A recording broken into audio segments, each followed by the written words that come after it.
I would love to hear, because you're a home inspector.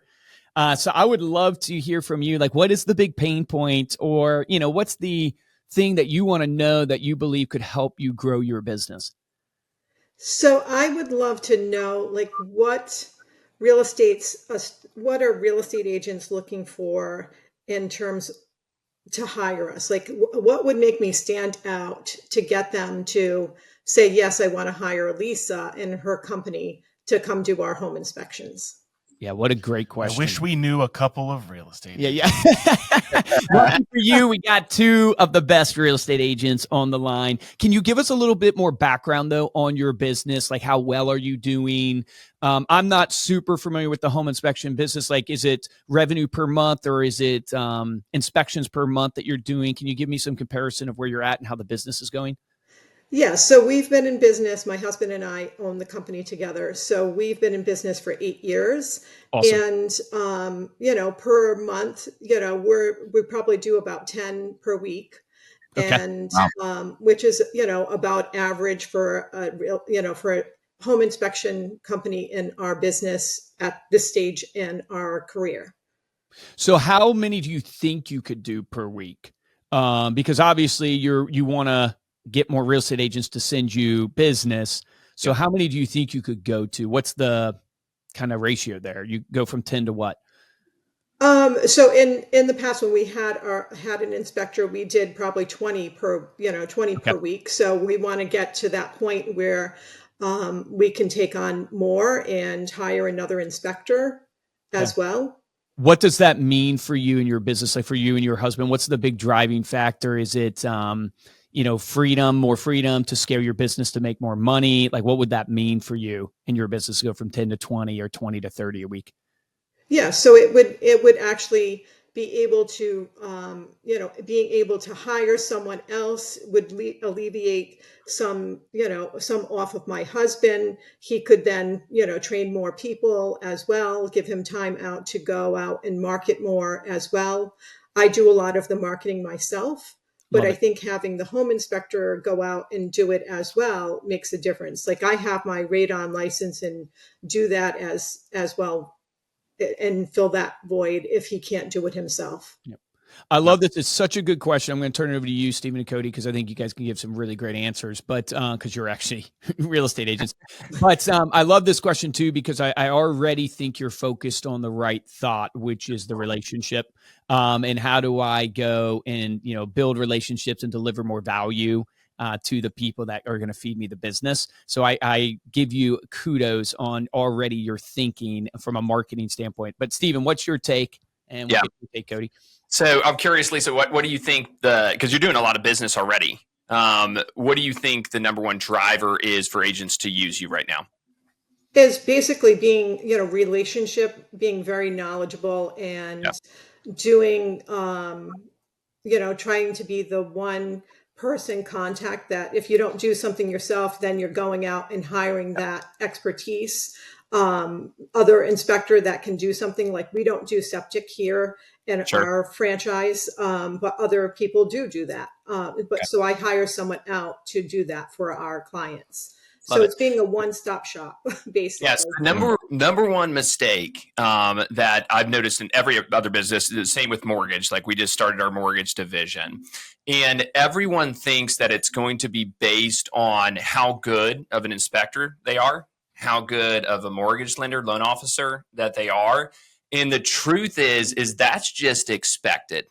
And so what the people think is like, I just need to be better, right, at what I'm doing. And the truth is, what are they actually after? Just like you and your business, you're after more revenue in your business. Yes. And so you want to scale this so you can hire out more leverage. All of that is great stuff. The agent is in the same exact boat. And so most people, when they communicate, most inspectors, like, we've gone through plenty of inspectors and we use a couple in the business. The ones that we use know how to communicate to the client so that we can get the deal closed. But the communication with the agent needs to all revolve around, I am going to get you more business. I'm going to make you look like the badass in the business, right? So that you can close this deal, so that you can generate revenue for your company. And if your focus point is on, hey, I'm going to add in septic, it needs to not be septic just because you need septic. You need septic so that you can close the deal. That's what the agent needs the septic for, right? Yeah. So like, I would encourage you obviously to get that if that's a pain point that you're hearing from agents of not using you. But don't mistake that it's not just being a good septic inspector. Who gives a crap, right? I give a crap for the No pun intended. I give a crap for that, but I want ultimately deals closed. And if your focus point with the communication of the agent is this is how you drive more business, this is how I can drive more business for you, oh, you'll pick up so many agents using you. But we have people that are just like, when they communicate to their clients, they're just like, this was a terrible inspection. I don't want to hear it's a terrible inspection. No. You know, like every property is a great property at the right price. So I want to go, how do we make a deal happen at the right price? This needs to be done. I don't want you to dodge the fact that it needs to be done. I want you to communicate why it needs to be done and how you can get it to the finish line on price. So maybe it's like, I actually have a contractor for you to install this septic system that is much more affordable than most of the septic contractors out there. Ooh, that's good. Providing so much value to the agent to actually drive the deal to the finish line so that they can get paid. You know, so for an agent, he's spot on. It's like how to make the agent win. How can you make the agent win is taking things off their plate.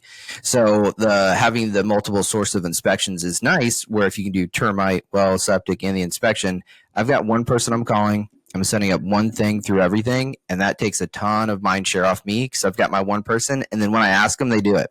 Like I've got tons of different deals going on. I need to know that I can depend if I call you that it's going to be able to get done, that I'll have to reach out to someone else.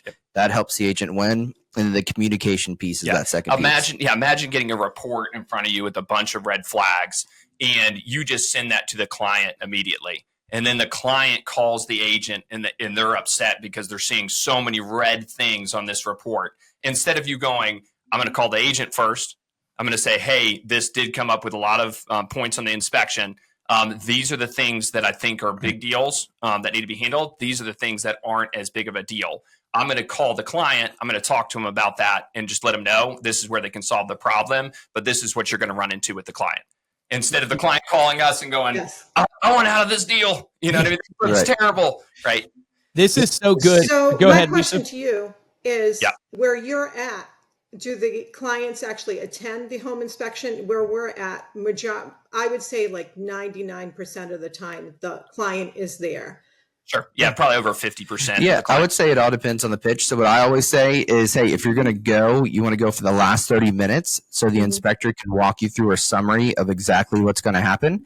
And then that's why it's so important I get the right inspector that I trust, that can communicate well, of saying like, hey, there is this foundation issue and we definitely want to check it out. But the great news is everything can be fixed in a home. Yeah. And that's what we're going to go for. I've done with this a million times. It can definitely be fixed. We just need to look in to see what the severity is, and we go from there. So let's think, guys, for practicality, right? Because all that you're saying is phenomenal. So now put yourself that Lisa, the inspector, is coming to you to tell you she does that. How would she communicate that with you to try to earn your business? Because that's really now the bridging of the gap, is now you're telling Lisa what she should be doing for the agent, which is spot on. So now how does she go communicate that as a value prop to her agents in the area to try to get 6-10 more agents giving her business? Yeah. So you almost identified, I think, when you said 99% of your clients show up to the home inspection, what the pain point really is. You probably have a lot of people walking away because they're showing up and going through it with you and not identifying the true problems and pitching it in a positive way. So if you're pitching it to the client going, just what you just said, which is, hey, I do these inspections all the time. All of this can be fixed. And these are the items that I personally would focus on to the client. So when you go to the agent, what Luke is saying, how do you actually acquire that business? What's the pain point for the agent? Deals dropping out. What's deals dropping out mean? It means revenue to the business. And so you go to the agent and go, hey, I'm not a normal inspector. I'm like, you have to just be a good inspector in this business. I understand it. I'm the best, right? I just love what I do. I'm the best inspector you run into. But the difference between me and others is that I actually focus on getting deals to the finish line, which I know that's what you're all about. You were about receiving revenue in your pocket, just like me.